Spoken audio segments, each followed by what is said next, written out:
I'm John Butler, representing the Butler brothers from Glasgow. The Butler brothers, who are they? Where do they come from? Here's a short clip. Red alert, red alert, red alert.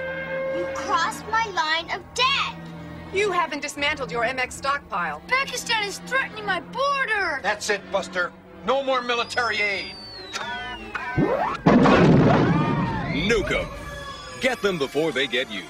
Another quality home game from Butler Brothers. This is a clip from one of my favourite films, RoboCop, of course, by one of your greatest Dutch directors, Paul Verhoeven, a man whose work I always admired, as you can probably tell by the strong graphic typography, etc. Not the violence or sex, but he's certainly one of my favourite filmmakers. Since I do actually work with my brother, and the Butler Brothers are a fictional company within one of my favourite films. It was far too good a brand to pass up, and I've been using it for quite a long time. But the thing is, because no one sees my brother, they think he doesn't actually exist. They think it's a complete affectation. But and I'm perfectly willing for them to think that. So they continue like that. What I want to start off with is my piece called "The Ethical Governor," which is probably the most successful piece of work I've done, in terms of reach, and well, it's just quite artistically successful as well. It's a resynthesized scientific PowerPoint presentation. That was its original inspiration on the subject of drone ethics, which is sort of the kind of subject that I'm very interested in, though I'm not exclusively interested in robotic weaponry. It's the more the moral and ethical issues involved and the future of human utility. So I'll just play you The Ethical Governor again. So here we go.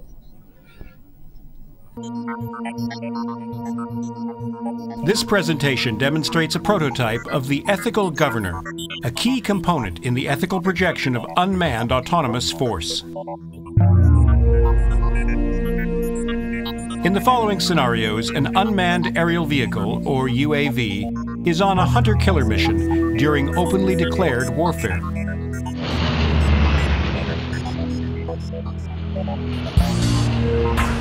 All civilian areas have been leafleted with advance warning of an attack and urging evacuation.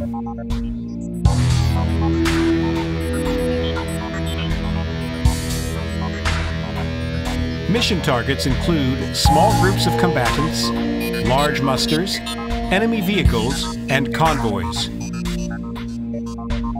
The scenarios that follow take place on the outskirts of a major city. This area is divided into 3 theaters of operation. The first theater is centered around a suburb to the southeast of the city. This is what I mean by resynthesis. It's based on a real research program, and the data was drawn from various PowerPoint presentations, usually made to acquire funding, and PDFs, etc. So it was, so that was the basis of it. But it's all based on the actual concepts they're dealing with, and the concepts. They're trying to develop a moral code for autonomous robots, because sooner or later the human warfighter will be completely out of the equation. That would lead me on to my theory that possibly sort of advanced weapon design is our sort of last great true creative art form, certainly modern art form.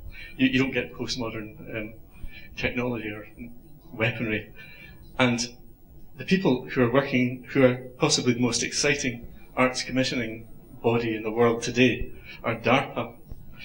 DARPA are that's a Defence Advanced Projects Research Establishment, or Research Association. These are the people who originally invented the internet, the ARPANET, and they've been going for ages, and what they do is they just throw money at crazy ideas, which I always thought that's what arts commissioners were supposed to do, but this is what, hang on, let me just resize this. This is what DARPA do, and the human ingenuity and creativity is quite astonishing. This is one of those things called Big Dog, which is a sort of robotic pack mule for carrying weapons and loads up the rocky terrain of Afghanistan, where no vehicle could go. The reason he makes this funny noise is that he's actually powered by a petrol engine, which is really strange. But the actual computation that's going on inside him is absolutely astonishing. This is at the very wavefront of robotic technology, and he does have an incredibly human aspect to him. It looks like there's two people in there, but this is no joke. This is called Big Dog. They've also got another one called Alpha Dog, who's even larger. But, I haven't brought a clip of him. He goes on for quite a bit, but he's quite a guy. He can negotiate the most awkward terrain, and he seems to actually be loaded with personality, as far as I can see. I actually quite like him. He's pretty good. Yeah, he goes. Yeah, but you know, this is what defence spending is actually all about now. So, yeah, sure. Here we go. I quite like this. There's something strangely hypnotic about this big dog trying to negotiate this mountain of. This is obviously a shattered Afghan city or something like that, you know, because they see the modern battle space will be in the slums of the world, you know, in awkward territory that they can't use wheeled vehicles and tracked vehicles. So you do actually feel for the robot. I think you do want him to get over that. Aryan invited me to do some work with these outdoor screens, the Deus screens, and I really like the idea of simulating a technocratic propaganda channel which shows the imposition of financial law, which means basically finances taking over the administration. Governments are obsolete or have been proved to be incompetent, so now it's time for what they call the technocrats to step in and take over.